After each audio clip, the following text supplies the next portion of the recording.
Hey guys, it's Martin Cliffe here. Welcome to another video. Greetings from sunny Bucharest.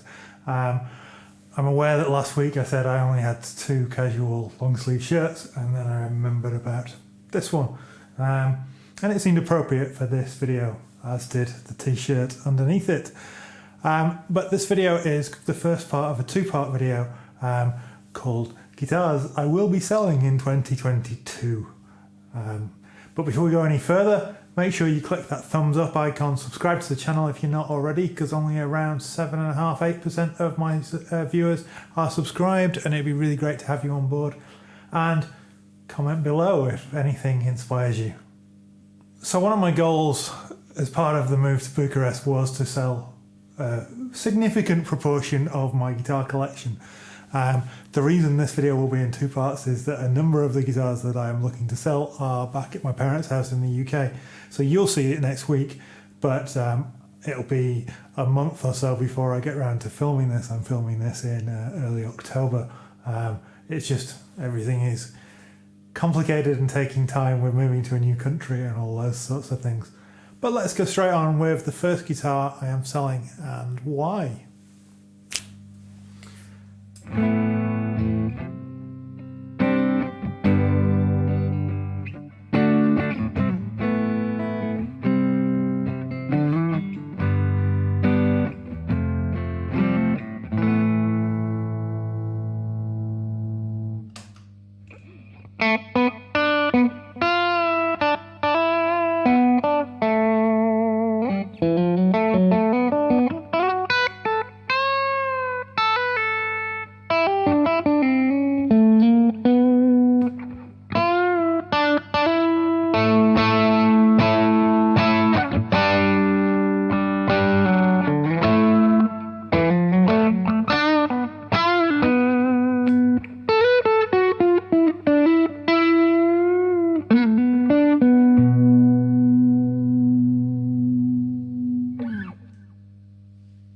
So it's hardly a surprise on this channel to see a Suhr guitar, but this one was the one that I think I briefly named Fire.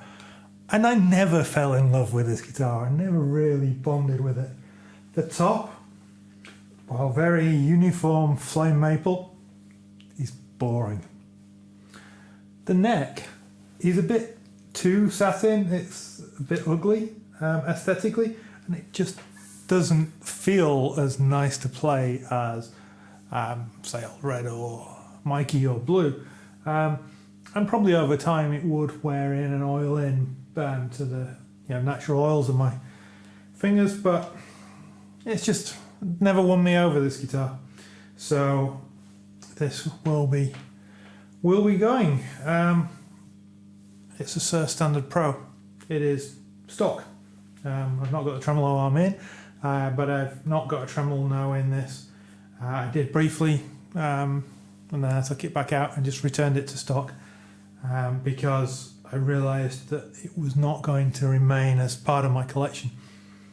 Yeah, I mean, it's a perfectly nice Suhr Standard Pro with silent single coil, all the mod cons, everything that was kind of the end of, this was like the last Standard Pro before they moved to the Standard Plus, at least at Unisound. Yeah, I just haven't bonded with it, and I don't need 8 Suhr Standards. So last one in, first one out, easy choice. Not the only Suhr that's going, but you'll see more next week.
So it's a Gibson Les Paul. I've talked about this I think on a couple of other videos fairly recently, but this was the Les Paul traditional 2016 Lightburst that I bought from a store in Japan when I was living in Hong Kong. Obviously it was, so shipping was a lot cheaper.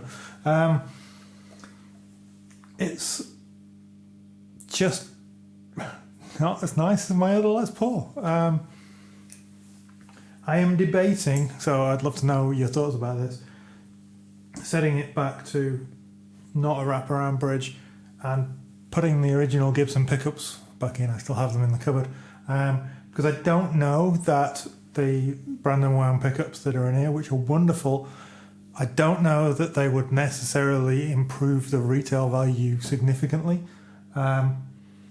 So that's something to always consider when doing upgrades.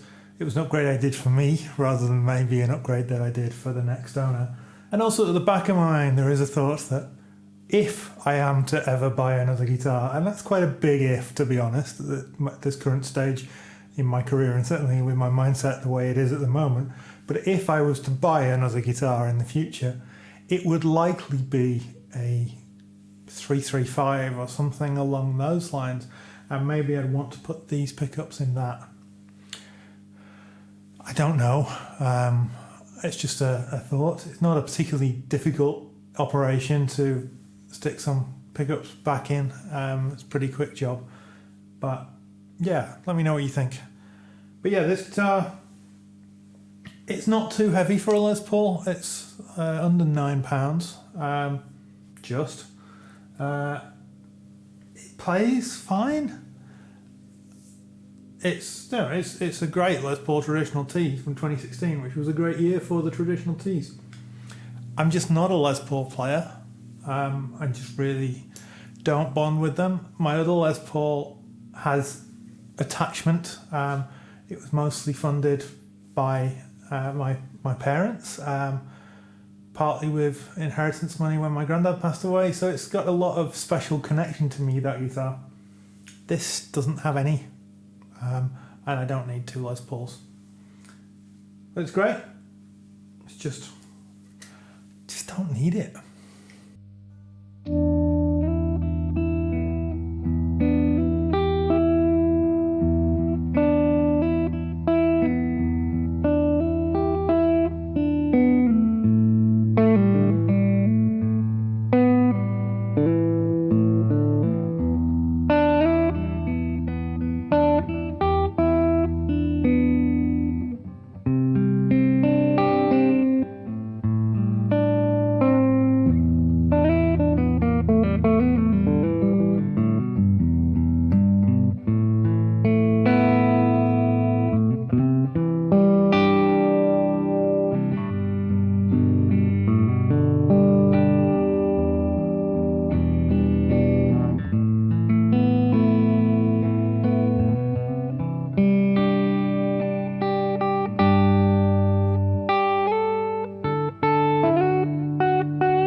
So here begins the bass section of this video. This is a beautiful, beautiful bass. It's a Mike Lull M5V, 34-inch scale. Even got Mike's signature on the back of the headstock. May he rest in peace. Aguilar pickups and preamp. Quite a special thing. I think it's 2013, 2014, something like that. I bought it used, but absolutely mint, and I barely played it. I'm running it in passive at the moment because I haven't got a battery in it, but I have the batteries for it, I just haven't bothered to put them in for this video. But yeah, it's a great playing bass, great sounding bass. Just, as you know, I play 35-inch scale basses. I don't like elephant ear tuners, and I'm not really a traditional jazz bass kind of player. It's, as I say, it's a wonderful bass, sounds great. Got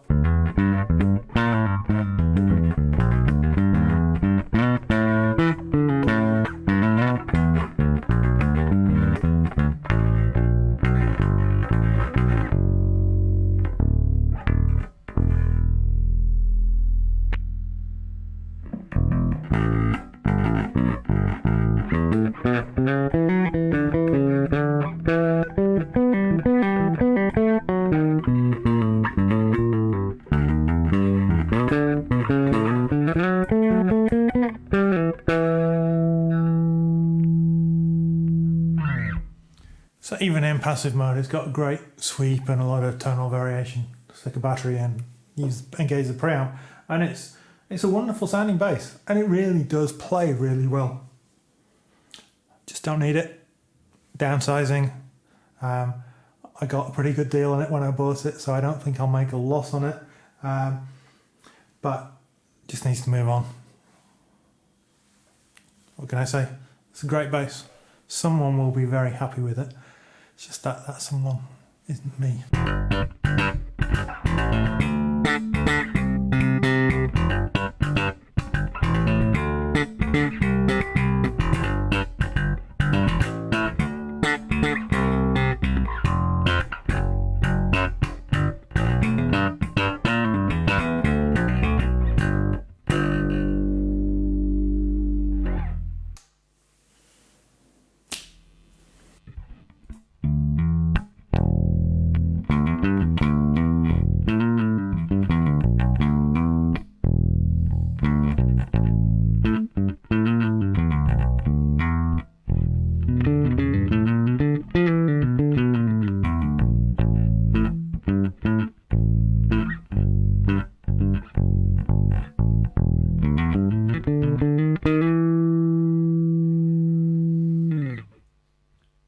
Now this should come as no surprise to anyone who's been watching my Martin's Monday pedal playthrough videos. This is my Fender American Special jazz bass, DiMarzio pickups, high mass bridge, hipshot tuners, all the upgrades. It's got a D tuner on as well. All the upgrades to make an American Special into a really nice bass, rather than just a really cheap American made bass. Plays great. I'm not a 4-string player, not a traditional jazz bass player, just not me at all.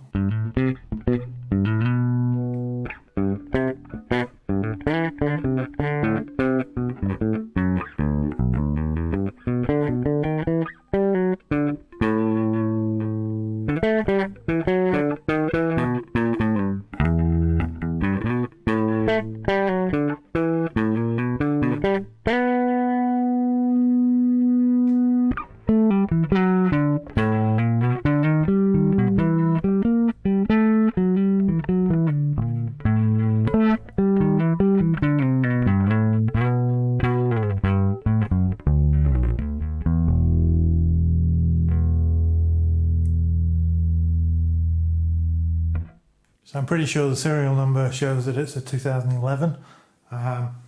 It's in really good condition for its age. A couple of little dings, but other than that, yeah, it's great bass, just not me. Sometimes you buy a bass because you think you need it. Yeah, the thing about, and we didn't know exactly where we were going next, and the whole thing about session bass players in certain places needing a Fender bass. You need to have a jazz bass, you need to have a precision bass. I'm not so sure that's true. And certainly for me, I'd rather play something I'm comfortable with. So this one can go.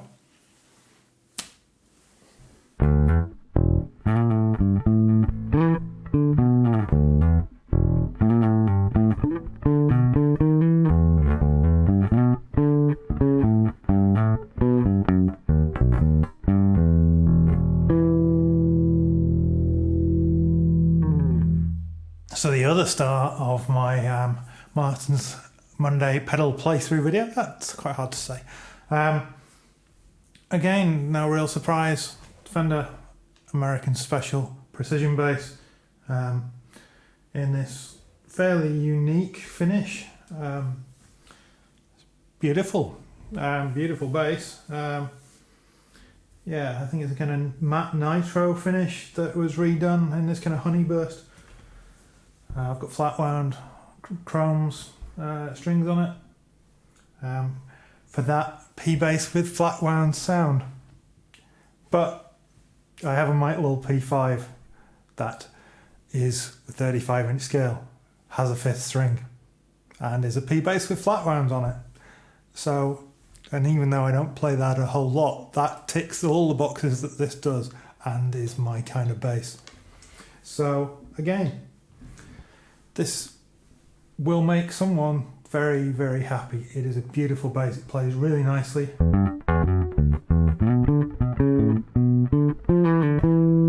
The upgrades that the previous owner did, added to the upgrades that I did, have made it into the bass that the American Special should have been, could have been, was never going to be for the price point they were trying to sell it for.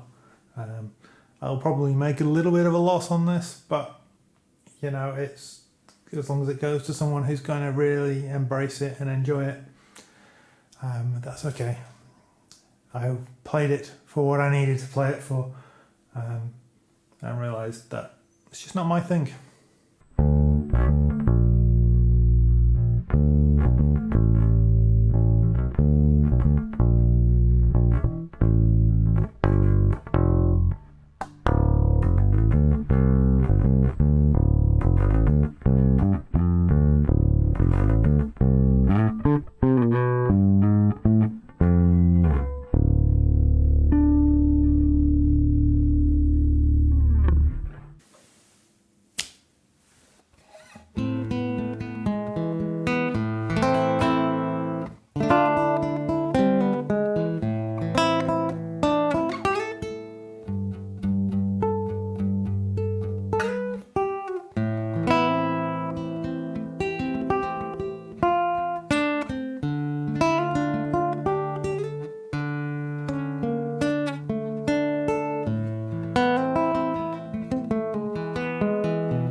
Now, some of you may be surprised I still even have this guitar. This is my Yamaha NCX 700C with the cedar top, as opposed to the spruce top on the standard NCX 700. I got this when I was taking classical guitar lessons a couple of years back with Francis Wan, who was a great teacher, but it wasn't something that really connected with me. I wanted to explore another avenue of guitar, but I had issues with my nails. I have issues with my nails breaking anyway. I don't know what it is. There's just something weird about my nails. I have plenty of calcium, so I don't know. I think it's that. But also as a bass player, I kind of need my nails short and firm, and as a classical guitar player, I needed to grow them long, so it was a real issue for me. So I decided in the end just to call it quits on that. I am, for the moment at least, keeping my NTX 700, which is the slimmer body, narrow nut, spruce topped version of essentially the same guitar. But this one, yeah, it's the traditional classical thing is just something that I'm not used to. Having one around, the NTX, will be fine for the odd times that I need recorded classical guitar.